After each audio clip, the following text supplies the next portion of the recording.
Is the steady rod worth it? The steady rod is located at Roslet Bay.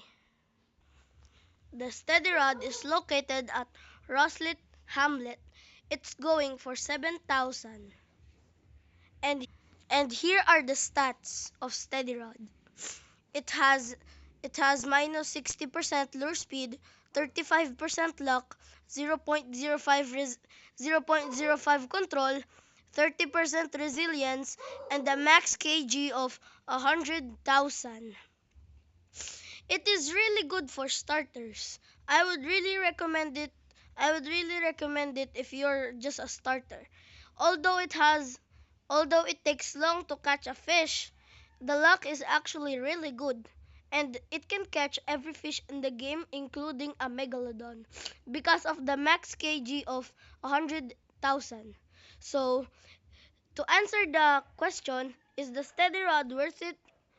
I would say the steady rod is super worth it and is highly recommended to get as a starter. Joseph Neon out.